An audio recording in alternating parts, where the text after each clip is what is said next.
Influential people are never satisfied with the status quo. They're the ones who constantly ask, what if, why not? They're not afraid to challenge conventional wisdom, and they don't disrupt things for the sake of being disruptive. They do it to make things better.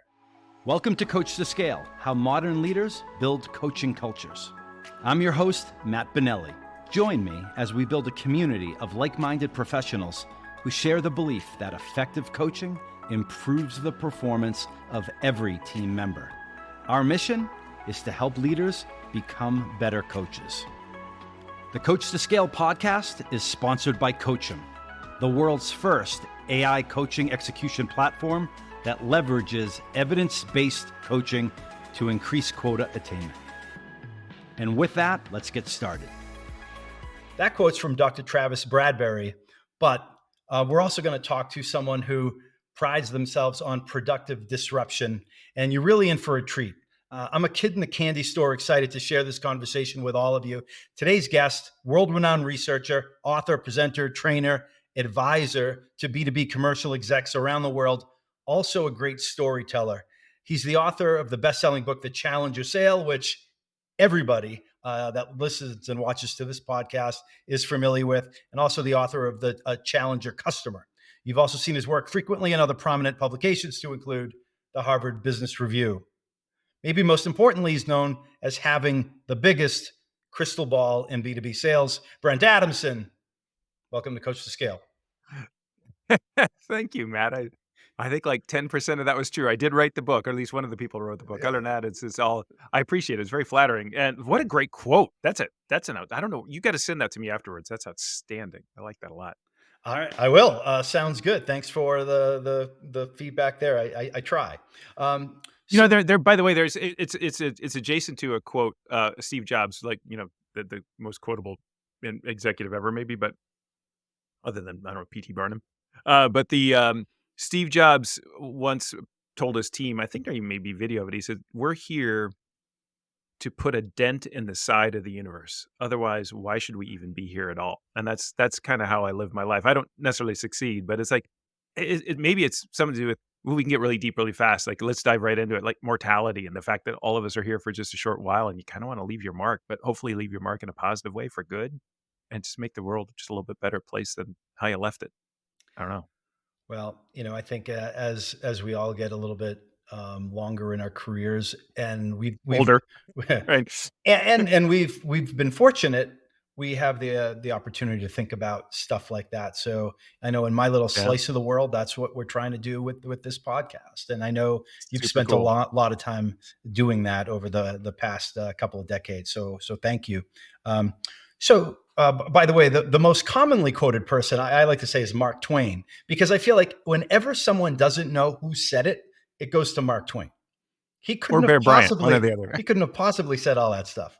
All right. Or Lombardi, or some football coach of some kind. It's not yet, but anyway, I get your point. All right. A lot of myths out there. We start off with a mythbuster question, Brent. What's a myth you constantly hear out there when it comes to coaching salespeople or sales leaders that you think's misguided or maybe even complete BS? All right. So I have an answer in my head. So let me ask you this, Matt. What do you think I'm going to say? I have no idea. Honestly, I have no idea what you're going to say. But I imagine you've heard this a lot because we all hear this about coaching. There's just not enough time. Okay. Right. That feels like, should we start there? Because that feels like the number one thing that I've, back at corporate executive board CB back in the day. And so this is all pre-Challenger 2004 to 2007. We got on a pretty deep run of research around sales coaching and really changed some minds and had a huge impact. And then we all kind of lost the thread, which is unfortunate because here we are, 20 years later almost, and now we're all kind of back to square one. But that was certainly back then, at least. And I'd love to just get your thoughts on this. I imagine you're hearing this today. It's like, we know it's important. We've got so many other meetings, so much things to do, and we just don't have time. Brent, I'm a little bit embarrassed because I feel like if I put a half a second of thought into the question, I would have answered that. And here's why. For the past over 10 years, 11 years, myself, my partners, we've gone around the world working, training B2B sales organizations, coaching, consulting leaders.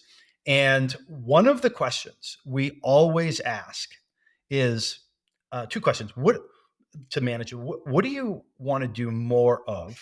And there's usually Yeah. it's managing, it's coaching, supervising, training, mentoring. It's in a context. What do Yeah. you want to do more of? And then why don't you do it? And the answer always is, I want to do more coaching. Why don't you? I don't have time. And that's almost 90% of the responses fall into that category.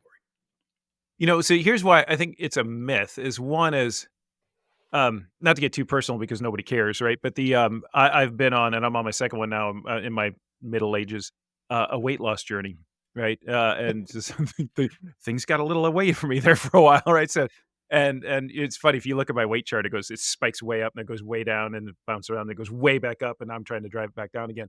And the only reason I'm talking about any of this because nobody, like I said, nobody cares, is that what I I've care. learned is I'm like, trying. Yeah. well, thank you, man. I appreciate you, man. It's beautiful, but it's like I need to exercise more. I need to think about my diet. I need to plan my meals. But who's got time for that? And what you ultimately there's 2 points to this myth. Here's the first point. The first point is at some point when you wake up and decide to commit to whatever it is you're going to commit to, whether it's coaching, weight loss, whatever it is, I don't knitting, but you make the time. You find some way to force the time and you do the hard trade-offs.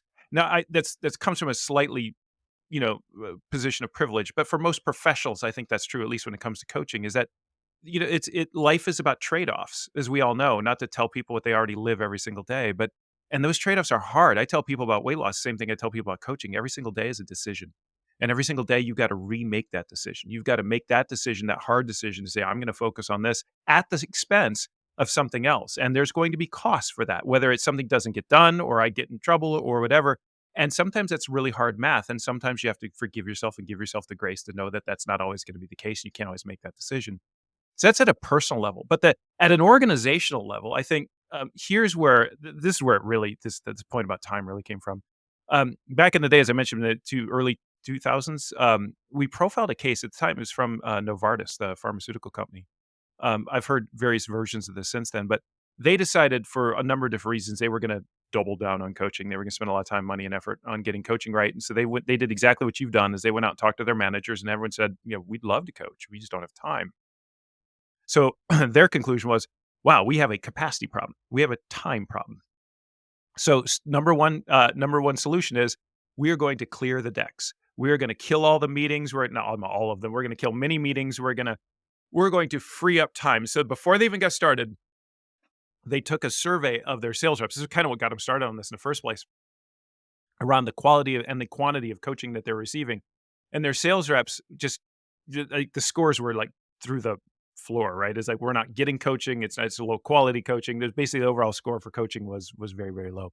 So they go through a months long process of freeing up time, freeing up capacity, just making sure that and emphasizing it, telling your managers is important. So they solve the time problem. Then they go out and resurvey their sales reps. And you know how much the coaching scores from the sales reps went up? Absolutely not at all. So, right there's like the more time to coach doesn't mean that I'm going to be any better as a coach, right? That at the end of the day, what really we need to focus on is not so much do I spend 2 hours a week or 3 hours a week? I'm so confused. It's rather what the heck should I even be doing in the first place? That coaching that constitutes good coaching. And if I understand that, I'll find the time. I'll make the time. I'll make that hard decision. But that it's just so easy to fall back on. I'm not losing weight because I don't have time to go to the gym, or I don't have time to think about diet, or I'm not coaching because I don't have time because I'm stuck in meetings. And it's rarely the underlying problem. So there's a connection that you're making there that I think's, well, certainly something that I've observed. First of Yeah, all, change is hard, right? yeah, it is. Captain Obvious, and I've heard it said, the pain, the definite people will change when the pain of change is less than the pain of staying the same, Yep. and you can Can I apply go? that. Can I guess everything? Do you know where that comes from? Because actually, I know where that comes from. So, because that is something that we coined as part of Challenger. Like, you got to teach your customers that the pain of same is greater than the pain of change. Where that originally came from, at least where we picked it up, and then maybe there's a more like source behind that. But the team at ADP Dealer Services, which was the automotive portion of ADP, which then got sold off and became a company called CDK. the team, that's how the team used to talk about insight. And so when they saw a challenge, I got like cited, they said, that's what we do. We teach our customers to pain the same is greater than pain to change. And we adopted it. So there you go. Anyway, that's a little footnote to our conversation. There you go. So, I mean, you could apply that to weight loss. So, when do a lot Yeah. of people get really damn serious? Unfortunately, it's when the doctor says, "Look, you're messed Yeah. up. You're gonna, something really Yeah. bad's gonna happen," or "Yeah, Yeah. you have blank bad disease, and you got to get Yeah. your your But even house in order." that's often not enough, because I had that That's right. conversation, man. I mean, not to, I mean, again, It's not to go true. deep on this, but I think it's indicative of what we're up against when it comes to coaching. Because when I was my first weight loss journey was about 44, so I lost like 75 pounds. Um, I went to the doctor about a year and a half before I started that journey, and she looked at me and said, "You're overweight." And I was like, I don't know, 41, 42. She said, "You're way too young to weigh this much. Not that there's ever a good age to weigh this much, and if you don't do something about it, I'm going to put you on high blood pressure medicine, and you will likely be on high blood pressure medicine for the rest of your life." And that's when she said, you're way too young to be on high blood pressure medicine." And she really read me the riot act. It kind of freaked me out. And the point of the story, Matt, is not that I changed everything at that point forward, but rather I fixed the problem immediately by never going to the doctor again. That was my solution. It's like, this takes care of itself if I simply stop going to the doctor. And I rode that train for a good 2 years after that before I finally woke up and made a different decision. And I think that's what happens. Is like, yeah, I'll get to that. It's just, look, we're all human beings, and life is hard and life is busy, and these things are difficult to do. And it's funny how we will rob ourselves of the opportunity to even focus on the things we'd rather be doing anyway, simply because we get in a rut. I'd rather be coaching, and yet you don't. Why is that? It's because you're a human being. Isn't that funny or And weird? I could go down the dirt road on this. So then there's the element though where someone says, okay, I'm gonna do it. I'm gonna coach Yeah, more." But yeah, then something gets in the way, and then the question is, do they know how? Do they have the yeah, confidence to do it? I mean, yeah, you touched on something, and it's one of the questions that I prepared, which is, why do managers think that they're coaching and coaching well, but their people think they are not being coached? yeah. That's a great question.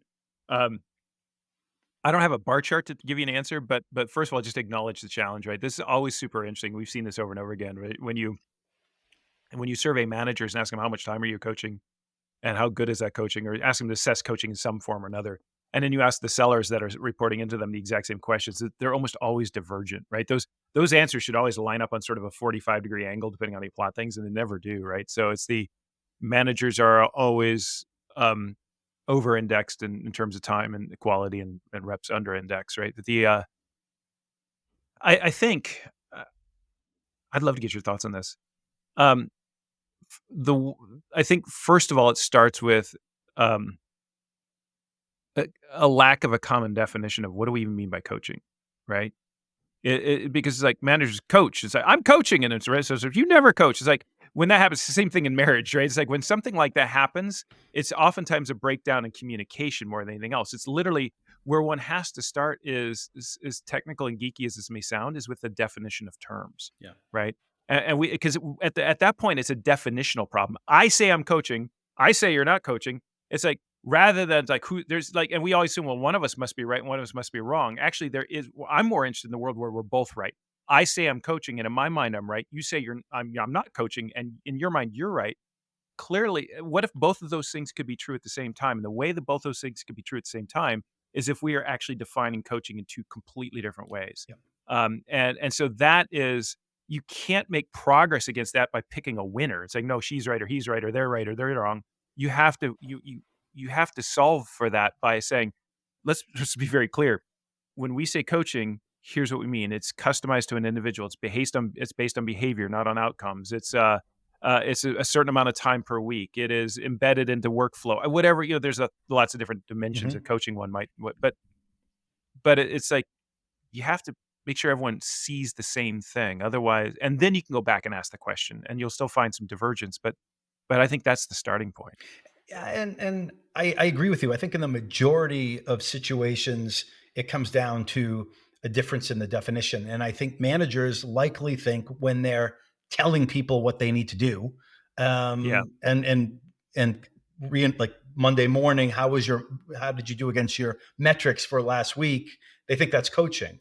When they're right. training they think that's coaching, and it's really not. Yeah. The difference between training and coaching. I think some of it falls there.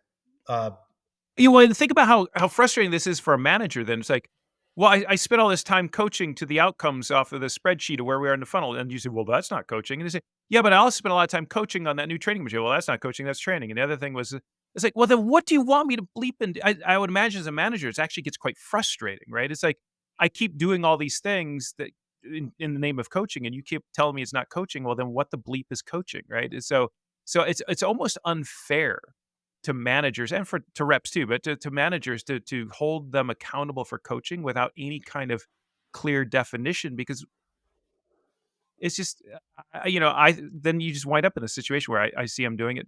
And by the way, this is also under the constant pressure as a manager of delivering the number, right? I've got a territory, I've got a territory number, I've got a quarterly deadline, and I've got to deliver pipeline, and I've got to deliver closed one against that. And so my job, and that is my job. You've told me clearly as a manager, that is my job, is to deliver that territory number. Nothing else truly matters except for maybe long-term develop my people, but not if we miss our quarterly goal, right? So now anything that I do in the name of hitting that quarterly number feels like I am doing my job. And if it's telling a rep, hey, by the way, here's 3 things you should do to get that deal closed, or let me do it for you, kind of feels like I'm coaching because I'm working towards my goal. And all of a sudden here comes sales yeah. enablement or some sales trainer or some external consultant saying, no, that's not coaching.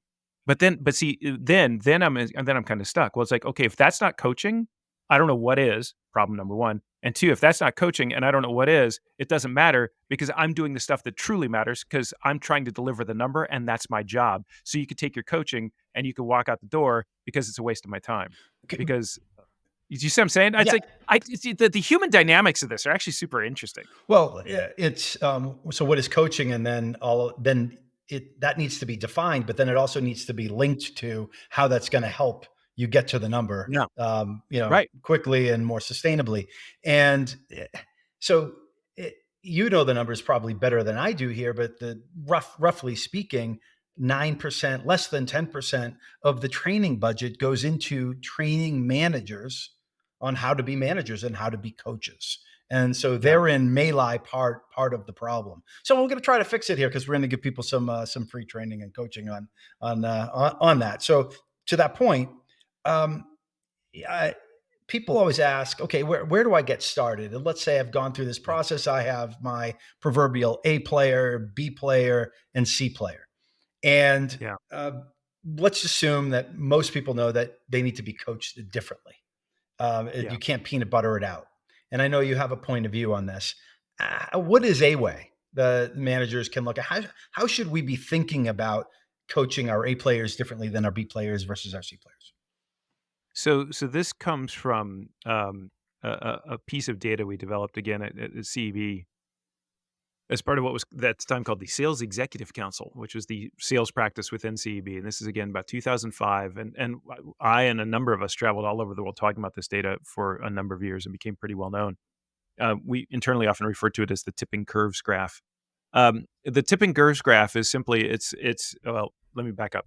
So what we're trying to understand is, what is the impact of coaching on on sellers at different levels of performance? So if you take your sales force and divide it up into deciles, so you get 10%, the bottom 10%, and then the next 10, and the next 10, all the way up to the top 10%, and then you in survey or interview, in our case we surveyed all of those sellers across that range in terms of the quality of coaching that they receive. And then you plot it. What's really interesting, and so then I've done this in a while. Hold on, I've been back up. And then you take that data and you cut it. Okay, and so the way you cut that data is for those sellers who report the coaching that they receive from their manager to be of low quality. And there's different methodological ways we did that and scoring and all kinds of stuff. But basically, if you say, all right, take all the sales reps across those 10% decile ranges or tranches, and you map out the quality of, and you map out, okay, so let's see the graph of the sellers who report the quality of coaching they receive from their manager to be of relatively low qualities. It turns out to be it's a bell curve. And the reason why it's bell curve, of course, is it's kind of like you have a bottom 15% of your sales force, you have a top 15% of your sales force, and then you've got the 15, 15, 30. So you got this kind of the 70% in the middle, right? So there's just more people in the middle. That's your core performer. So just in terms of frequency, it creates a bell curve. Now, if you were to then say, all right, now show me the graph of the sellers, what happens to sellers who tell us that they get great coaching, right? And what you would think of that performance curve is that entire performance curve. So this is so that's supposed to be a bell curve. Bear with me on my little, my hands don't bend in quite that way. But if this is the bell curve of the sellers reporting that the quality of coaching they receive is a low quality, and you were to compare that to the bell curve or the curve of the sellers reporting that they receive coaching of high quality, what you would think is that entire curve would shift to the right. Yeah. Hopefully that's going to the right for you. It's going to the left for me. But and so the whole point is that in other words, if the whole curve was to shift to the right, what that means is that quality coaching raises all boats equally. It has an equally significant impact on low performers, core performers, and high performers. Everybody benefits in essentially the same magnitude from higher quality coaching. But what we found, and is super, super interesting, and it makes sense once you kind of sit and think about it, is that curve actually didn't shift to the right. It tipped to the right. So in other words, the middle moved, but the feet stayed the same. And what all that simply means is that what you find is that if let's take a low performer. And by the way, we took all the rookie reps out of this. But if I'm a low performing seller, so bottom 10%, bottom 15%, what we found is there was really no difference in performance of sellers with a bad coach and sellers with a great coach. That if you're and the point of that simply being, if I'm really, really struggling to sell effectively, you can't solve that simply with coaching because you probably have bigger problems. Like there's actually a significant talent gap, or maybe there's a motivation gap, or I'm just not cut out for this, or there's something else going on there that simply coaching can't fix in the bottom sort of decile or the bottom 15% of your sales force. Now, likewise, up on the top end where your stars, with your star performers are all already pretty stellar, as we used to say. And so if I take a star performer and take away their bad coach and give them a great coach, they're already stars. So it's not like the incremental benefit that you can have from giving them a great coach is relatively small. This data came out at the time when Tiger Woods was Tiger Woods, right? When he was crushing it at golf. And so we used to say, look,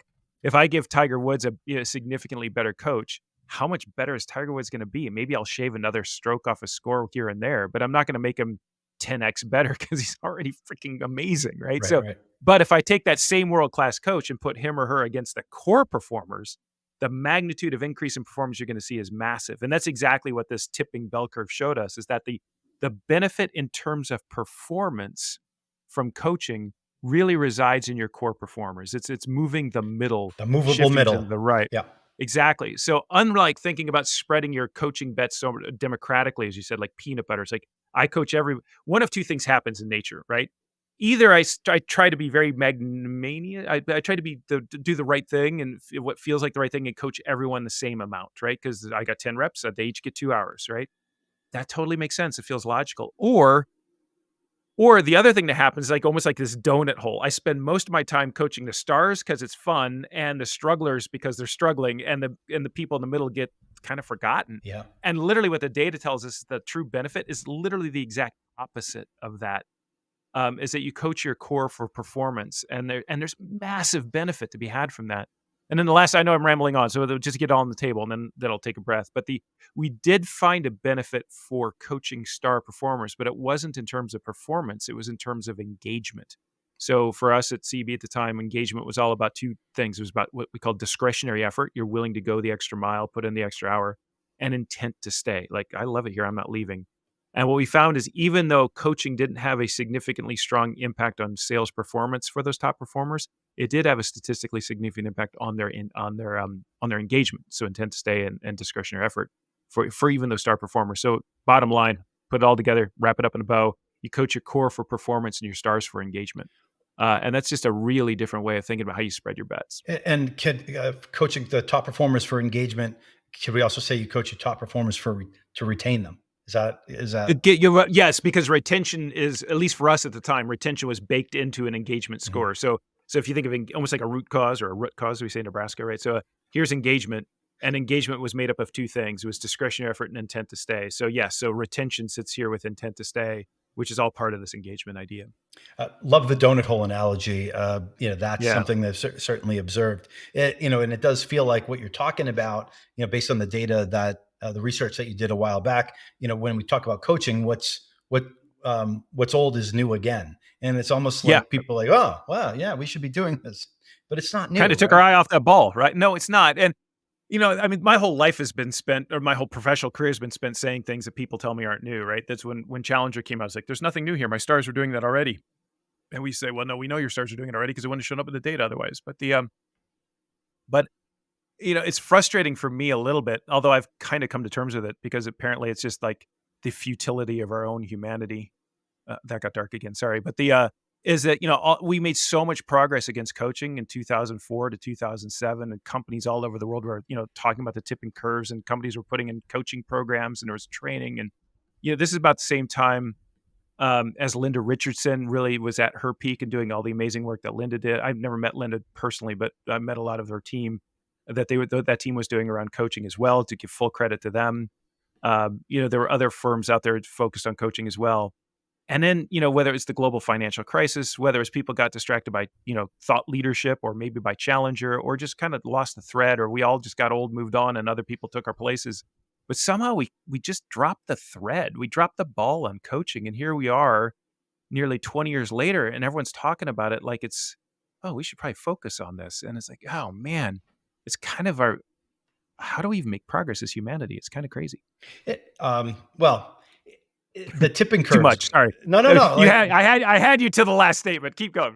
no, the tipping curves graph. I want to go and take a look at that because in addition to Yeah. learning some stuff that is based on what we're talking about, it seems like it would also provide quantitative evidence to the quip "You can't coach dumb." But and anyway, We had one guy on our team. I didn't. I'll say this, but I won't name his name because it's a little unfair. Some will know what I'm talking about, perhaps. But my predecessor in my role at CB at the time, his phrase was, "You can't coach dogs out of the kennel," which felt a little dehumanizing, but nonetheless, that's what he used to say. Um, but one way or another. But by the way, just because if you know why it bothers me. One is because it calls humans dogs, but two, it feels like it downplays, Matt, something that we should all be aware of, which is there's probably other things going on there. Those people are human beings with yes, lives that are complex and rich and they're struggling. And by the way, if you're in the bottom 15%, it's not like you're surprised by it. You wake every single day, if you slept at all, with a pit in the bottom of your stomach, freaked out about how am I going to pay for my bills and pay the rent and feed my family when I am not doing well in my job. That is terrifying, right? And so, yeah. and I think at the end of the day, that just simply means, and I mean this with huge respect for people in that situation. I've been in that situation. We all have at some point in our careers in some way or in some role, right?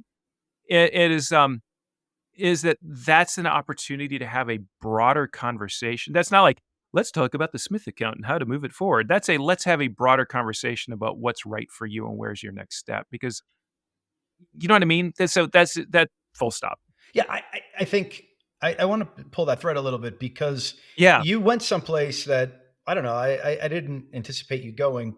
I, be, you're a researcher. You Yeah. have a lot of analytical skills, and a lot of your work is based on that.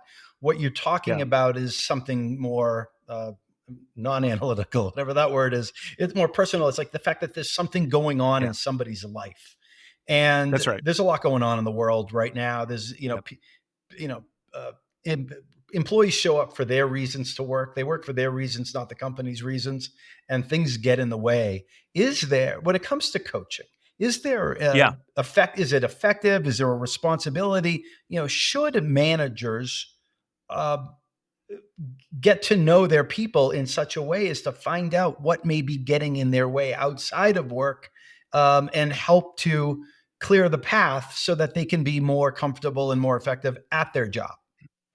I A lot of that's a boy, word salad, but I think you know where I'm no, going with it. no, but I got it. But we're treading, very quickly into the world of HR, which is fine, except for the fact I'm no expert here, and I'm probably going to say all sorts of things that have legal implications I haven't even thought of, right? But uh, this is one man's opinion. So I'm now just to be super clear. I was speaking from data before, and now I'm just speaking from opinions. I don't know if anyone would care about this, but I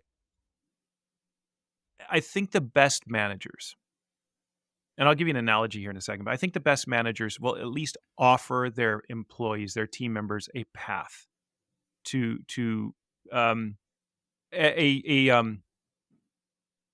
penalty-free path to at least open that conversation, right? At the end of the day, it's still got to be professional. Look, again, that manager's got to deliver a number. There's a territory, and there's a number on his or her head, and they've got a quarterly deadline, and so that's what they're up against.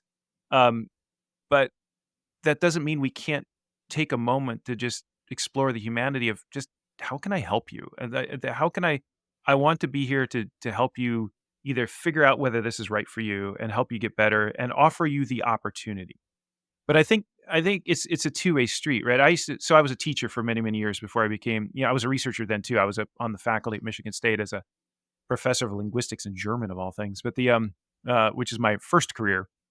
And I used to tell my students this every semester. I say, I there's certain expectations we're going to set for this class. There's a syllabus, there's homework, there's tests, and you've got to perform at a certain threshold level to get the grade that you want to get. And I used to tell them, I will bend over backwards. It's on me to teach you as best as I can, but it's on you to do the work. And I can't do the work for you, but I will meet you. My promise to you personally is I will meet you halfway.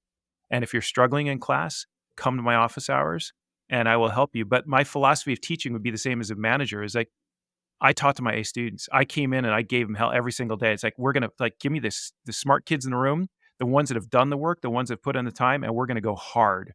And we're going to learn as much as we possibly can because life is short and I got 50 minutes and we're going to go. And if you struggle in that environment, then come find me and we'll do the work and we'll do the supplemental work and we'll find a way to make it work. But you gotta kind of take the responsibility yourself to come to me, to sit down, to start that conversation. The door is open, literally in this case, but I can't bring you to the door. And I think that's not really about teaching or selling. It's about just humanity. It comes back to the thing we're talking about with weight loss. Crazy enough. So this is why I talk about this stuff.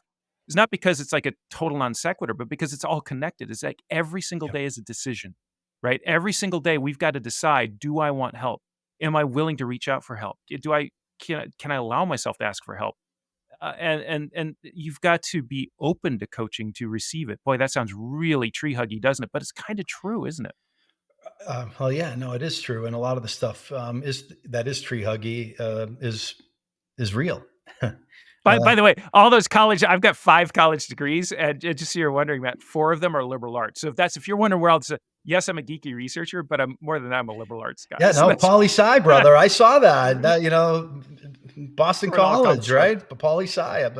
I'm glad. There's Michigan hope. for me, Yeah, but yeah. BC. There's hope for me. I'm looking at you. Let's see, there you go. Yeah, so that we've done okay, right? It's like so. But by the way, now you can answer the question: what are you going to do with a poli sci major? Because now that we're in our 50s, we can say, well, this is what you do with a poli sci major. Although You do. I made sure my kids did not do that, but I was paying for it. So the managers that do what you did, like can make that connection. Hey, I'll meet you halfway. I'll bend over backwards. Yeah, They're yeah, known. People say they have that it factor, and yeah, and, and that's what I think makes people want to work for that manager. That's yeah, why those managers may go, be a little bit head and shoulders above others. Not that they may be as or even a little bit more operationally sound, but they had that personal it yeah, factor that people yeah, connected with them and said, "Hey, look, I'm struggling. I need some help." And they met them yeah. halfway. I don't know. My two cents But on but that. but it's hard. I think you're right, but just to be fair to the managers who maybe don't think like that or aren't like that or wish they were like that, but less is that it just kicks the whole thing up one notch and level, right? Because that in turn is hard. And some managers are going to struggle with their ability to be good coaches, and they've got to seek help on how to become better coaches, right? So it literally is the same story, just repeating itself, one level up, one level up, one level up, until you get to the CEO who lives at night thinking, I got to make all these decisions on my own, and she or he doesn't know what to do, and it's terrifying at the top, right? It's like it's really interesting, but at every single one of those levels, you know what we are? We're all just human beings just trying to schlub our way through this whole thing, Amen to that. Um, right? so Brent, we've talked a little bit. You've touched on the work that you did when working on Challenger. Yeah, There's these are my words, but there's a Challenger then, and there's a Challenger now, and it would seem like what was good then was really good then, but it may not apply exactly today. And the way I'm interpreting what you've been putting out there is Hmm. that what customers need now is something different. They don't need someone to challenge them to prove value like, hey, I know what I'm talking about. I'm a domain expert and I'm going to tell you what keeps you up at night, that type of stuff. It seems like they need something different. Can you expand on that? Yeah, I think I don't know. I'd probably dial it back at least a notch, half notch, if not a full notch, Matt. In terms of, I don't know if they need something different, but maybe they certainly need something additional, right? So we could debate about whether it's different. I don't think this is a stop start story. I think it's more of a yes and Yes, and story. But okay. That's my yeah, do you wife know what I keeps mean? telling me that. Don't say but, it's yes and. Okay. Right, people keep telling me that too. It's like I love saying no. So I don't live comfortably in the yes and world. It's like no, that's a horrible idea. But for this case, I will buy into it. And here's why. I First of all, I stand by the Challenger work. Just full disclosure for your audience. Um, I don't have any affiliation today with that IP. That IP is owned by the Challenger company, which is spun out by Gartner. So they own the books and the training and all that kind of stuff. Um, this is what happens when you write books for companies, by the way. So I'm just an independent dude right now. But that doesn't mean I don't stand by the work. Sure. I think in a lot of ways we really captured lightning in a bottle. We asked some really interesting questions that allowed us to derive some really powerful data that then in turn allowed us to tell a really, really relevant story that is clearly that continues to resonate today. In fact, I just presented on Challenger just last week. Um, the the thing that's but the world moves on, right? And the world changes, and I think in a lot of ways, the world that we're selling into today, the environment that we're selling in today is pretty different than the world that we were selling into 11 years ago, 12 years ago when we first did that work. The original work, the data we collected in 2008, I mean, we've collected since then as well, but 2008 was a while ago. It's hard to believe how long ago it was, but it's a little terrifying.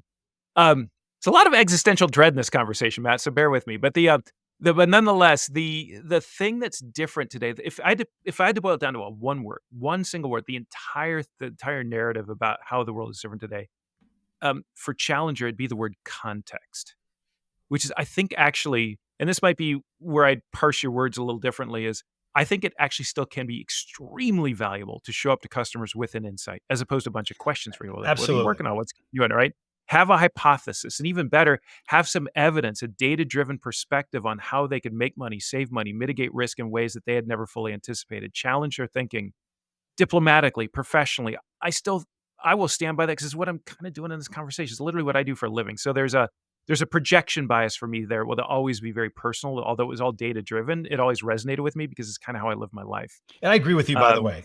yeah, Perhaps a badly yeah. phrased question, but No, it's all good. It's all good. I wasn't trying to pick hairs or, you pick at your wording or anything, but I want to be clear about this because a lot of people have invested a lot of time, money, and effort in the Challenger, and I stand by it. However, so here's the however. I guess it is a yes, but right. But the thing that's really interesting. So let me take it back in time a little bit to our lived lives, right? So I have a somewhat of a tongue in cheek joke, but I think it's kind of true. So somewhere around about 2014, 2015, my sense is that every single CEO of every company in the world woke up one morning, looked in the mirror and said, "We're really struggling to differentiate and stand on our marketplace. What are we going to do differently?" And they all had the same idea at the same time. So I know what we're going to do.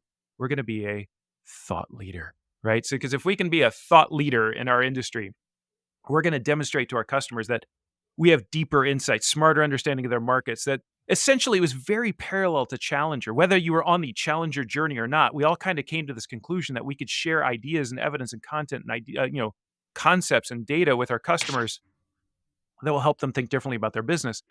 to And as the become very to next become trusted advisors.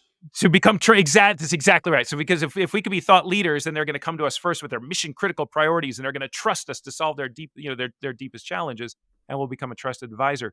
God love marketing, and I do. I love marketers and marketing, but they saw this and said, "Oh, wait a minute. We have a mandate. The CEO wants to be a thought leader. We could do something about that. In fact, let's build a strategy around this." So they built a whole strategy around this called content marketing. And right about that same time, HubSpot kind of woke up and said, I woke up, they don't wait. But, it's like HubSpot came along and said, "Oh, I've got some software for that," right? So we'll call that marketing automation, right? And others, of course, got on that bandwagon too. And then we all of a sudden had more access to data than ever before. So now I've got an entire strategy backed by technology, supplied by data to essentially spam the world at scale with pretty smart stuff. And so if you fast forward to 2000, sort of 18, 19, right before the pandemic, what we first started seeing in our data is that customers were really becoming overwhelmed. Right up until that point, the challenger story had been largely a story of customers are empowered like never before to learn on their own, to do their due diligence, to delay contact with the supplier. And I think that's still, I know that's still absolutely true today. Many of them don't want to talk to a supplier rep ever, right? But what we find though is when you talk to those customers, who whether they're talking to sellers or not, what we do know is that they're just like overwhelmed. It's not just there's a high quantity of information, but there's a high quantity of high quality information. You've got data, they've got data, she's got data, he's got data. There's competitors, there's advisory firms, there's Gartner and Forrester. Everybody's got a data set, everybody's got some research, everybody's got a white paper and a video series, and these days even a TikTok. And I'm just confused at a higher level. And so when you think about, and there's with a lot of help from the team at Gartner, was one of the last bylines I got before I left Gartner is an article in HBR called Sense Making for Sales. And if anyone wants to unpack this in more detail, you can find it there, Sense Making for Sales. I think it's a January issue. I think it's must be January 2021, if I'm not mistaken. But in any case, this is what I'm getting to, Matt, is imagine now in this world, which was not the world in 2012, when 2011, when the book came out, right? That was the world of I show up with features and benefits and a product catalog telling you my speeds and feeds, right? But now we're showing up with white papers and videos, and marketers are, spamming. I call this the smartness arms race, right? It was like we've got more content out there across more dimensions and more channels than ever before. And in this world today, that was different than 12 years ago. If I show up with a commercial insight and say, here's how we think you should think differently about your business, my reaction today is like, great, I'll put that on the list with the 5 other ideas of how to Yeah. think differently about my business, and maybe I'll get to it. But right now, you're telling me to zig and they're telling me to zag, and I don't know what to do. So maybe I better study this longer. And so why don't I call you back later? And do And nothing. so I think, And do nothing. well, that's exactly right. Because it's just so freaking overwhelming coming back to our human perspective, right? And so now imagine you don't show up with an insight at all, right? Well, then that's why it's a yes and, right? It's like, well, then you're really not valuable. So at least have a freaking Yeah. take, right? But remember I told you it all boils down to this word context. Understand how your take, your commercial insight fits in the context of all of that other content your customers are likely consuming from all of those other sources. And if you can be the one seller who shows up not just with yet more content, but with a framework to help them understand how your content, your insight fits into the context of all of that other content and snaps together to create one sort of big perspective, and then help my customers on their own come to their own conclusions about, there's a lot of content out there. If you haven't seen this, you probably want to take a look at it. Here's our take on it. But as you think about what you want to do next, in working with other customers like you, I use that phrase all the time. Anyone's ever heard Sure. me keynote will know that I say that a lot. In working with other customers like you, we found that as you go through all this content, which can be a little overwhelming, it probably comes down to 3 questions you want to ask yourself to help you figure out what to do next. And it's like, I call this not frame breaking, I call this frame making. The idea of taking something big and hard and overwhelming and complex and putting a framework around it, such that I'm still allowing for degrees of freedom within that framework for you to come to your own conclusions, but I'm making it feel doable. I'm making it feel easier. I'm making it feel less overwhelming, less intimidating, such that you feel like I just need to study this more. I'll come back to this later. And that's what I'm on now. And that frame making as opposed to the frame breaking, here's Yeah. those 3 questions. If I'm reading your material right and processing it, Yeah. it's about boosting their confidence in making a decision. And the more confident they are, they're going to make a decision. Now, that decision may not always go for XYZ company, but at least they're making a decision instead of doing the ostrich treatment, sticking their head in the sand, where every Yeah. sales team in the world is chasing them, and those opportunities of getting birthdays in CRM systems. It's it's funny. It's exactly right. So a lot is, and by the way, my co-author in the Challenger Sale, a friend of mine, my friend Matt Dixon, and another colleague of ours, Ted McKenna, they former colleagues. Those two have now started a company together with some others, all former CEBers, really smart people. They published a book about a year ago called The Jolt Effect, and The Jolt Effect talks a lot about this. So it's worth checking out if you haven't already. But for me personally, and for sort of coming out of the Gartner time, because Matt had already departed at this point, at least from the sales practice, it comes back to a body of work that we were pursuing at Gartner prior to my departure around what are the drivers of what we call a high quality, low regret deal. So a bigger deal with a bigger footprint, higher price point, higher margins where customers nonetheless they'll feel good about it at the same time. Hank Barnes, by the way, if anyone out there, you need to follow Hank Barnes, Barnes. Hank is still at Gartner and still pursuing a lot of this work and publishes on it on LinkedIn. He's a brilliant guy and a really nice dude. But in any case, in trying to understand the drivers of a high quality, low regret deal, Matt, by far the single biggest attribute that we found, like if I want to increase the likelihood of winning a high quality, low regret deal, what's the one thing I should manage to more than anything else? And by far the answer was the degree to which customers are confident in the decisions they make on behalf of their company. Hmm. So we call this customer decision confidence. And this is what I'm working on now. I'm writing about, between what we learned at Gartner, what I've learned since then, and other case studies and stuff. I'm putting all this together into a book around what I call frame making, as I mentioned. But the heart and soul of this is that the really interesting opportunity that we have as sellers today isn't so much to focus on how to change customers' perceptions of us. Are we, do you think of me as a trusted advisor? Do you think of me as a thought leader? Do you think of me as a strategic partner? It's one of those guys like, enough about me. Now you talk about me, right? It's like, we're so focused on how our customers think about us. And yet we've got data that shows the number one thing customers really care about. Not surprisingly, because you know why? Coming back to the same theme for this whole conversation, they're human beings. The number one thing they care about is not my perception of you, but my perception of me. Are we confident enough in our own decision to make this decision in the first place? And so that raises a really interesting opportunity. What if your goal as a seller was not so much to change the way customers think about us, but to change the way customers think about themselves? How can I interact with them in such a way to help them be more confident, not to decide for us versus the competition, but to just make a bleeping decision in the first place and be the one that's actually helpful in doing that such that they just make more decisions? I think we'll all take our share of the pie if we could just make the pie bigger by just creating more decisions. That's a very powerful strategy, I think. It sounds like that's the essence of being customer centric.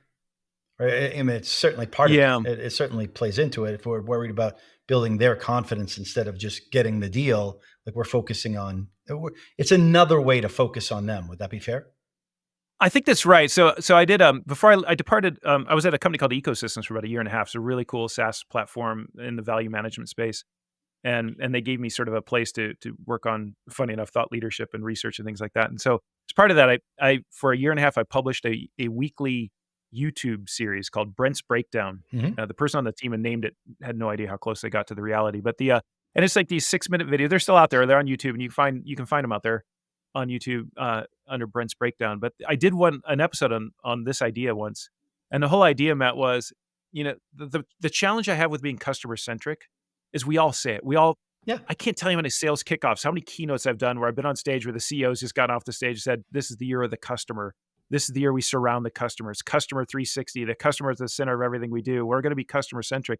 And then, no disrespect to any of those companies, but you just kind of scratch the surface of what they're actually doing, and it always comes back to be supplier centric. It's like, I'm going to be customer centric by focusing on how the customers think about us. It's like, that's not customer centric. So the better way to think about it is what I did in this video. Is I think the better way to think about it is not to be customer centric, but to be supplier agnostic. How can I, and the heart and soul of Challenger, by the way, just like frame making, is in fact supplier agnostic. I'm not trying to get you to love me. I'm trying to get you to embrace a different direction. That's Challenger. I'm not trying to get you to think better about me or be more confident in me. I'm trying to get you to be more confident in yourself. That's frame making. And to take yourself kind of out of the story completely in such a way that you don't lead with you, but you lead to you. Everything, 20 years of research, Matt, and it keeps coming back to that same point. Be supplier agnostic. And it seems like, Brent, that it kind of goes back to what do these definitions mean? Even customer Yeah. centric, because it's like coaching. Well, what does it mean? If it Yeah. means what the way you just framed it, then more people would get it. And then the question is, okay, now that I know what it means, how do I do that? Well, I get them to be confident in their decision, right? Exactly. Et Yeah. cetera, et cetera. So you talked about, you said one of the challenges is we're all human beings. So let's talk about human beings for a second, as we move to close this out. Yeah, sure. We talk about coaching and developing people, and you talk about that in many different ways and research that in many different ways over the years. Yeah. I have two questions. So I'm going to give them both, and you can answer them in however you'd like. One question is to share a time where someone coached you, had an impact on your career. Mm. Yeah. How you can go wherever you want with that. And the second question is, uh, who, when you think about the word coach, and perhaps you've had coaches in your life, however you define that, who is the best coach? When asked that question, what's a response that comes to mind? Oh gosh.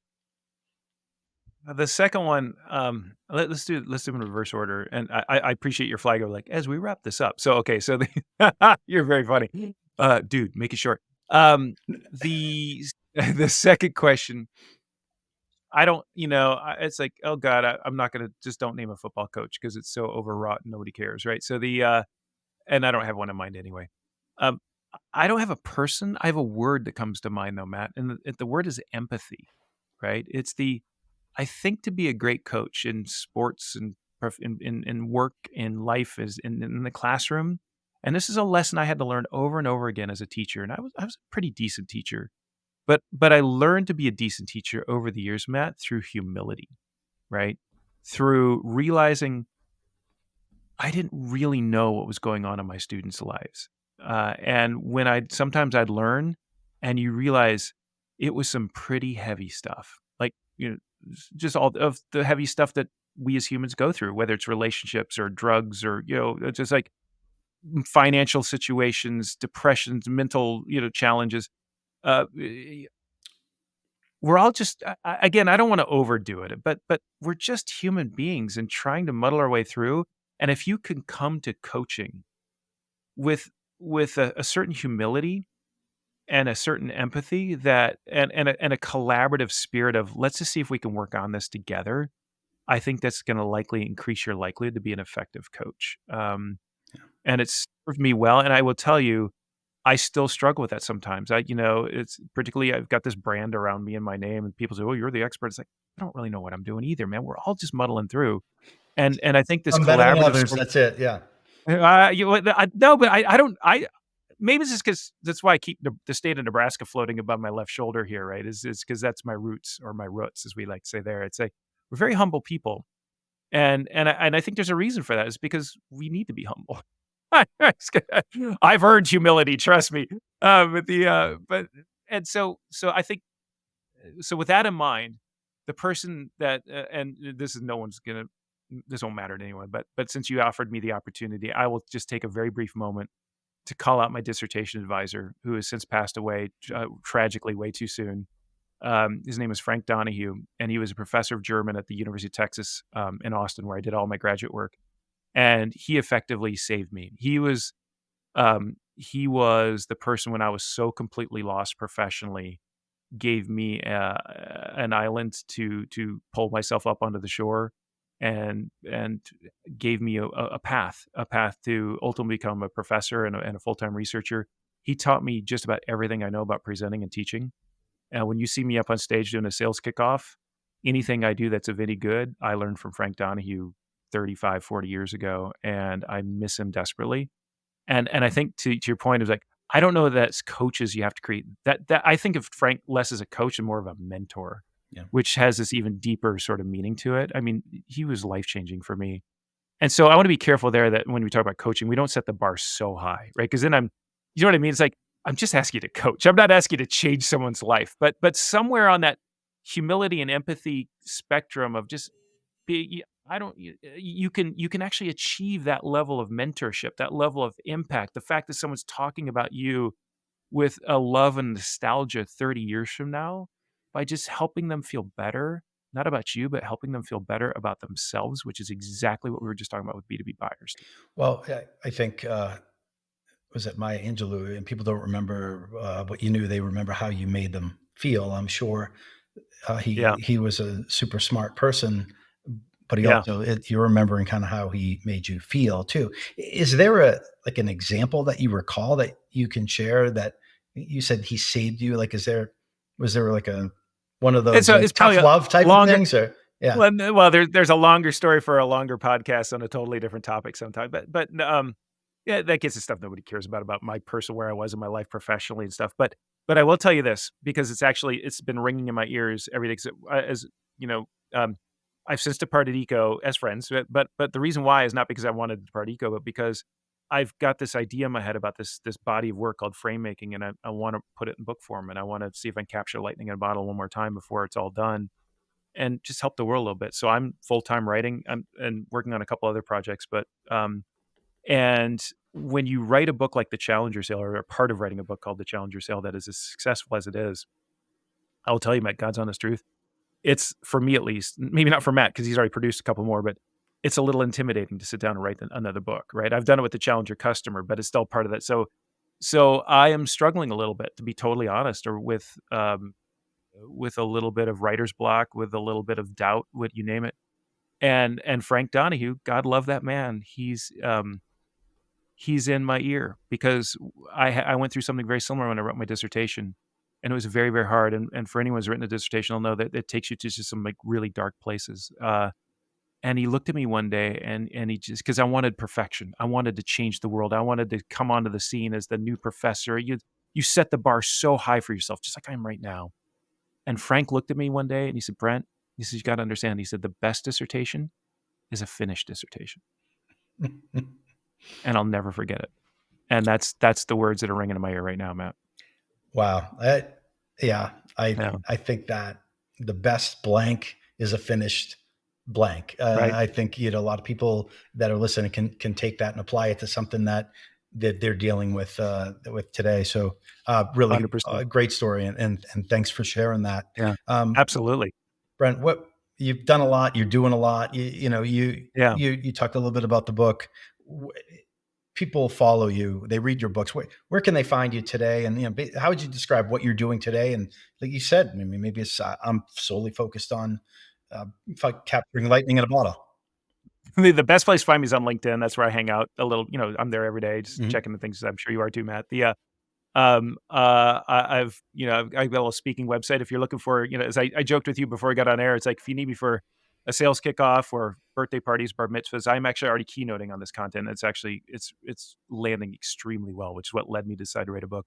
There's a couple other projects I am working on. Stay TBD on those. Stay tuned. We're not quite ready to take the covers off, but if anyone out there has got like $1 million lying around, I'd love to talk to you. But other than that, some big things coming. I talk about 2024 as the year of bet on Brent, so that's what I'm doing. Bet on Brent. I'm gonna bet. All right. Yeah, I'm going to bet on me. 1 month in, how you feeling? Terrified. All right. Yeah. It's good. It's good. Fear is a utter great and motivator. completely terrified. I don't know exactly how I'm going to feed my family for several months from now. So that's a motivator, let me tell you. Isn't fear, isn't pain a great 5 times greater motivator than gain? Probably so. Something That's like 100% true.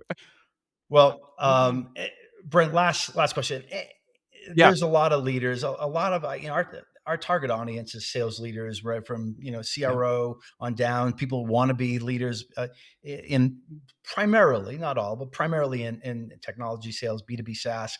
A lot of folks got that battlefield promotion. They were good at what they did. And it's like, hey, congrats. Now you're a manager, and they're trying to figure it out. Totally. Any advice for that leader who is struggling to find the time on how to be that better coach, but they know it's important? Yeah, I think it's what we were talking about earlier, and it's a lesson I have to teach myself every single day. It's two parts. One is ask for help. Be willing to ask for help, but be willing to do the work. Be willing to do the work. It's the meet me halfway. It's exactly what I used to ask my students. My door is open, and if you come knock on my door, I will bend over backwards to help you. But you have to want the help, right? And I think that's where managers are so, I would imagine a lot of managers are probably just like me right now with this book. They're a little terrified, right? It's like, I can't tell people I don't know what to do, because I'll unveil myself as incompetent or something. It's like, it's okay. I think I've boiled down 99% of my life, Matt, to those two words. Technically, it's maybe 3, but it's okay. It's just okay. It's okay. So ask for help, but then be willing to do the work to receive the help. That's the lesson I have to keep teaching myself every day. Well, I think that's a fantastic place to leave it. And what you're doing and where people can find you, we will make sure that we put all of that in the show notes.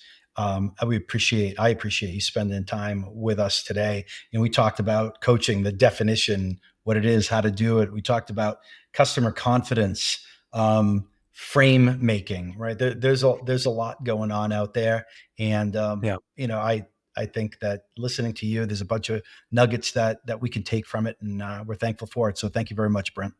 Absolutely, Matt. Thank you, and be well. All right. And for everybody listening out there and watching, thanks for doing so. If when you see this content, let us know what you think. Like it if you like it. Let us know what you like, what you don't like, and what you'd like to see more of. And until next time, coach them if you want to keep them. Thank you. We hope you've enjoyed this episode of Coach2Scale, How Modern Leaders Build Coaching Cultures. For show notes and other episodes, visit us at coachem.io. That's COACHEM.io. And follow us on Twitter at CoachemNow. See you all next week. Thanks for joining. And remember, coach them if you want to keep them.